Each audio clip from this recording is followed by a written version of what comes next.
90 दिन का बहुत समा होंदा उस दे विच रिमांड भी लीती गई उन्हां रिमांड दे विच कोई निकल के सामने आया कि कुछ तत्थ निकले ऑफ द रिकॉर्ड चार्जशीट देखी है तुसी मनोगे नहीं शी फायर्ड द 2 शॉट्स इन्हें 2 गोलियां मारियां 2 गोलियां एक इहदे नाल वाले बंदे ने मारियां 2 इन्हें मारियां 302 का मामला होवे बिकॉज 90 दिनों के अंदर अंदर इन्होंने चार्जशीट फाइल करनी होंगी है इन्होंने कल ही चार्जशीट फाइल कर दी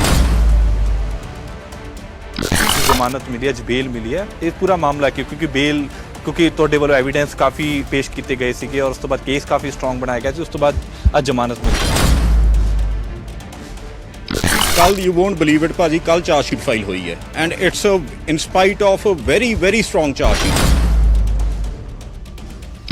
एंड अज अनफॉर्चुनेटली इनू कल्याणी नू जमानत गलबात हुई क्योंकि बहस हुई होनी अंदर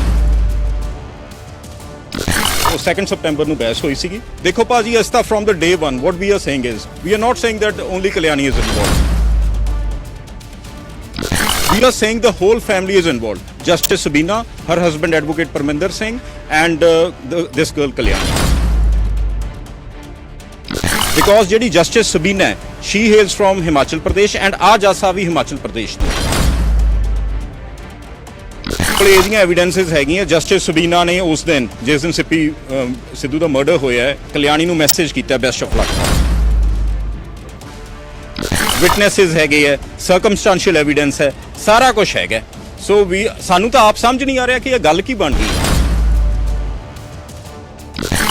सिप्पी सिद्धू मामले ਦੇ ਵਿੱਚ 7 ਸਾਲ ਬਾਅਦ ਜਿਹੜੀ ਹੈ ਉਹ ਇੱਕ ਅਰੈਸਟ ਪੈਂਦੀ ਹੈ ਉਹ ਵੀ ਕਲਿਆਣੀ ਦੀ ਪੈਂਦੀ ਕਿਉਂਕਿ ਕਲਿਆਣੀ ਜਿਹੜੀ ਹੈ ਉਹ ਕਰੀਬੀ ਦੱਸੀ ਜਾਂਦੀ ਸੀ ਦੋਸਤ ਦੱਸੀ ਜਾਂਦੀ ਸੀ ਸਿੱਪੀ ਸਿੱਧੂ ਦੀ ਔਰ ਉਸ ਤੋਂ ਬਾਅਦ ਜਦੋਂ ਅਰੈਸਟ ਹੁੰਦੀ ਹੈ ਤੇ ਕਈ ਇਲਜ਼ਾਮ ਜਿਹੜੇ ਨੇ ਉਹ ਪਰਿਵਾਰ ਦੇ ਵੱਲੋਂ ਜਿਹੜੇ ਨੇ ਉਹ ਸਾਹਮਣੇ ਲਗਾਏ ਜਾਂਦੇ ਨੇ ਔਰ ਸਿੱਧੇ ਤੌਰ ਤੇ ਕਹੀਏ ਜਦੋਂ ਇਨਵੈਸਟੀਗੇਸ਼ਨ ਹੁੰਦੀ ਹੈ ਤੇ ਇਨਵੈਸਟੀਗੇਸ਼ਨ ਦੇ ਵਿੱਚ ਕਲਿਆਣੀ ਦਾ ਨਾਮ ਸਾਹਮਣੇ ਆਉਂਦਾ ਔਰ ਉਸ ਗ੍ਰਿਫਤਾਰੀ ਹੁੰਦੀ ਹੈ ਅੱਜ 90 ਦਿਨ ਦੇ ਕਰੀਬ ਹੋਇਆ ਸੀਗਾ ਔਰ ਕਲਿਆਣੀ ਨੂੰ ਬੇਲ ਮਿਲ ਜਾਂਦੀ ਹੈ ਸਿੱਪੀ ਸਿੱਧੂ ਦੇ ਬ੍ਰਦਰ ਜੀਪੀ ਸਿੱਧੂ ਮੇਰੇ ਨਾਲ ਮੌਜੂਦ ਨੇ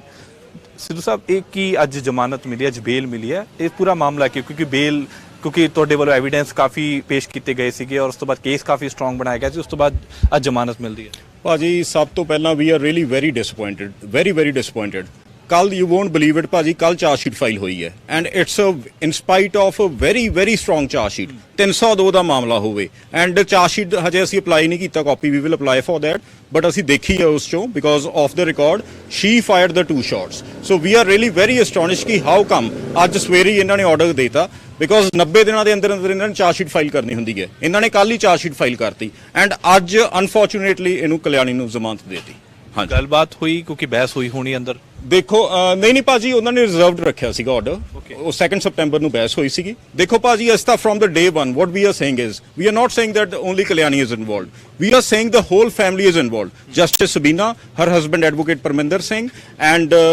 this girl Kalyani and ਇੱਕ ਗੱਲ ਮੈਂ because you are the fourth pillar of the democracy I want to tell on the media ਜਿਹੜੇ ਆਨਰੇਬਲ ਜੱਜ ਸਾਹਿਬ ਨੇ ਆਹ ਜ਼ਮਾਨਤ ਦਿੱਤੀ ਹੈ he hails from Himachal Pradesh ਅਸੀਂ ਦੇਖੋ ਜੀ ਸਾਰਿਆਂ ਨੂੰ ਉੱਤੇ ਮਿਲ ਕੇ ਆਵਾਂਗੇ we will meet the chief justice of India we will meet the union home minister Kiran Rijiju ji ਨੂੰ ਵੀ ਮਿਲਾਂਗੇ ਬਿਕੋਜ਼ ਜਿਹੜੀ ਜਸਟਿਸ ਸਬੀਨਾ ਹੈ she hails from Himachal Pradesh and ਆ ਜਾਸਾ ਵੀ ਹਿਮਾਚਲ ਪ੍ਰਦੇਸ਼ ਤੋਂ ਹੈ ਸੋ ਓਬਵੀਅਸਲੀ ਸਾਨੂੰ ਕੁਝ because you know what I want to say ਸਾਨੂੰ ਆਹ ਥੋੜੀ ਜੀ ਗੱਲ ਗਲਤ ਲੱਗ ਰਹੀ ਕਾਲਾ ਲੱਗਦਾ ਕਿਉਂਕਿ ਤੁਸੀਂ ਮੈਂ ਇੱਕ ਇੰਟਰਵਿਊ ਕੀਤਾ ਸੀ ਉਹਦੇ ਵਿੱਚ ਵੀ ਸਵਾਲ ਚੱਕੇ ਸੀ ਕਿ ਮਾਂ ਜੱਜ ਹੈ ਤੇ ਪ੍ਰੈਸ਼ਰ ਵੀ ਕ੍ਰੀਏਟ ਕੀਤਾ ਜਾਂਦਾ ਭਾਜੀ ਯੂ ਵੋਂਟ ਬਿਲੀਵ ਇਟ ਸਾਡੇ ਕੋਲ ਇਹਦੀਆਂ ਐਵੀਡੈਂਸਿਸ ਹੈਗੀਆਂ ਜਸਟਿਸ ਸਬੀਨਾ ਨੇ ਉਸ ਦਿਨ ਜਿਸ ਦਿਨ ਸਿੱਪੀ ਸਿੱਧੂ ਦਾ ਮਰਡਰ ਹੋਇਆ ਹੈ ਕਲਿਆਣੀ ਨੂੰ ਮੈਸੇਜ ਕੀਤਾ best of luck the and ਅਸੀਂ ਇਹ ਸਾਰੀਆਂ ਐਵੀਡੈਂਸਿਸ ਉਹਨਾਂ ਕੋਲੇ ਜੱਜ ਸਾਹਿਬ ਕੋਲੇ ਰੱਖਦੀਆਂ ਐਂਡ ਮੈਂ ਤੁਹਾਨੂੰ ਮੇਨ ਹੁਣ ਰੀਜ਼ਨ ਦੱਸਦਾ what was the reason of the murder reason was ਸਾਡੇ ਫੈਮਿਲੀ ਦੇ 30 ਸਾਲ ਦੇ ਰਿਲੇਸ਼ਨ ਸੀ ਇਹਨਾਂ ਨਾਲ ਸਿੱਪੀ ਨੂੰ ਕੋਈ ਇਹਦੀਆਂ ਕਲਿਆਣੀ ਦੀਆਂ ਆਬਜੈਕਸ਼ਨੇਬਲ ਪਿਕਚਰਸ ਮਿਲ ਗਈਆਂ ਸੀਗੀਆਂ ਸ਼ੀ ਵਾਸ ਇਨਵੋਲਵਡ ਵਿਦ ਹਰ ਮਟਰਨਲ ਅੰਕਲ ਸਿੱਪੀ ਨੇ ਉਹ ਫੋਟੋਆਂ ਇਹਦੀ ਮਦਰ ਨੂੰ ਭੇਜਤੀਆਂ ਇਹਦੇ ਫਾਦਰ ਨੂੰ ਭੇਜਤੀਆਂ ਸੋ ਮੋਟਿਵ ਇਜ਼ ਵੈਰੀ ਸਟਰੋਂਗ ਸੋ ਸਾਨੂੰ ਤਾਂ ਆਪ ਨਹੀਂ ਆਹ ਗੱਲ ਸਮਝ ਆ ਰਹੀ ਬਿਕੋਜ਼ ਚਲੋ ਦੇਖੋ ਆਹ ਹਿੰਦੁਸਤਾਨ ਹੈ ਭਾਜੀ ਇੱਥੇ ਆਮ ਬੰਦਿਆਂ ਵਾਸਤੇ ਹੋਰ ਕਾਨੂੰਨ ਹੈ ਦੂਜੇ ਬੰਦਿਆਂ ਵਾਸਤੇ ਹੋਰ ਕਾਨੂੰਨ ਹੈ 302 ਦਾ ਮਾਮਲਾ ਹੋਵੇ ਅੱਜ ਤੱਕ ਤੁਸੀਂ ਹਿਸਟਰੀ ਚੱਕ ਕੇ ਦੇਖ ਲਓ ਕਿ 302 ਦਾ ਮਾਮਲਾ ਹੋਵੇ 90 ਦਿਨ ਤੋਂ ਪਹਿਲਾਂ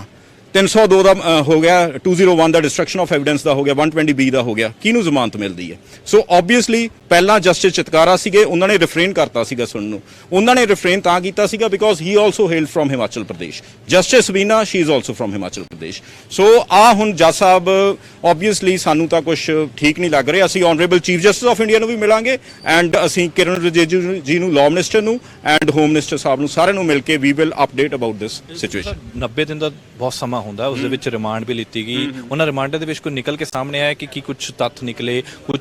ਜਵਾਬ ਸਾਹਮਣੇ ਆਏ? ਉਸ ਨੂੰ ਲੈ ਕੇ ਜਦੋਂ ਇਨਵੈਸਟੀਗੇਸ਼ਨ ਹੋਈ ਹੈ, ਕਈਆਂ ਦੇ ਨਾਮ ਸਾਹਮਣੇ ਆਏ, ਕਿਉਂਕਿ ਤੁਹਾਡੇ ਵੱਲੋਂ ਪਹਿਲਾਂ ਵੀ ਕਿਹਾ ਜਾ ਰਿਹਾ ਸੀ ਕਿ ਨਾਮ ਜਿਹੜੇ ਨੇ ਉਹ ਆ ਸਕਦੇ ਨੇ। ਭਾਜੀ ਮੈਂ of the record charge sheet ਦੇਖੀ ਹੈ, ਤੁਸੀਂ ਮੰਨੋਗੇ ਨਹੀਂ, ਸ਼ੀ ਫਾਇਰਡ ਦ 2 ਸ਼ਾਟਸ। ਇਹਨੇ 2 ਗੋਲੀਆਂ ਮਾਰੀਆਂ, 2 ਗੋਲੀਆਂ ਇੱਕ ਇਹਦੇ ਨਾਲ ਵਾਲੇ ਬੰਦੇ ਨੇ ਮਾਰੀਆਂ, 2 ਇਹਨੇ ਮਾਰੀਆਂ। ਸੋ ਹੋਰ ਰਹਿ ਕੀ ਗਿਆ? ਐਵੀਡੈਂਸ ਹੈਗੀ ਹੈ, ਵਿਟਨੈਸਸ ਹੈਗੇ ਹੈ, ਸਰਕਮਸਟੈਂਸ਼ੀਅਲ ਐਵੀਡੈਂਸ ਹੈ, ਸਾਰਾ ਕੁਝ ਹੈਗਾ। ਸੋ ਵੀ ਸਾਨੂੰ ਤਾਂ ਆਪ ਸਮਝ ਨਹੀਂ ਆ ਰਿਹਾ ਕਿ ਇਹ ਗੱਲ ਕੀ ਬਣ ਗਈ ਹੈ। ਸੋ ਅਸੀਂ ਡੈਫੀਨਿਟਲੀ ਅਸੀਂ ਆ ਦੇਖੋ, ਅਸੀਂ ਜਦੋਂ ਸੀਬੀਆਈ ਨੂੰ ਵੀ ਕੇਸ ਕੀਤਾ ਸੀ, ਅਸੀਂ ਬਹੁਤ ਲੰਬੀ ਲੜਾਈ ਲੜੇ ਸੀਗੇ, ਅਸੀਂ ਸਾਰਿਆਂ ਨੂੰ ਮਿਲ ਕੇ ਆਏ ਸੀਗੇ ਐਂਡ ਸਾਨੂੰ ਜੀ ਤੁਹਾਡੇ ਮੀਡੀਆ ਦੀ ਵੀ ਬਹੁਤ ਸਪੋਰਟ ਦੀ ਲੋੜ ਹੈ ਬਿਕੋਜ਼ ਤੁਸੀਂ 4th ਪਿਲਰ ਹੋ। ਮੈਂ ਫੇਰ ਅਗੇਨ ਰਿਪੀਟ ਕਰ ਰਿਹਾ ਗੱਲ, ਬਿਕੋਜ਼ ਤੁਹਾਡੀ ਬਦੌਲਤ ਹੀ ਆਹ ਕੇਸ ਸੀਬੀਆਈ ਨੂੰ ਟ੍ਰਾਂਸਫਰ ਹੋਇਆ ਐਂਡ ਅਸੀਂ ਹੁਣ ਡੈਫੀਨਿਟਲੀ ਅਸੀਂ ਹੁਣ ਆਰਡਰ ਪੜਾਂਗੇ। After that we will approach the supreme court. ਅਸੀਂ ਲਾਇਰਸ ਨਾਲ, ਬੈਂਸ ਸਾਹਿਬ ਨਾਲ ਡਿਸਕਸ ਕਰਕੇ ਅਗਲਾ ਕੋਰਸ ਆਫ ਐਕਸ਼ਨ ਦੇਖਦੇ ਹਾਂ ਕੀ ਹੁੰਦਾ। ਤੇ ਬਿਲਕੁਲ ਜੇਪੀ ਸਿੱਧੂ ਮੇਰੇ ਨਾਲ ਮੌਜੂਦ ਸੀ, ਕਹਿੰਦੇ ਕਿ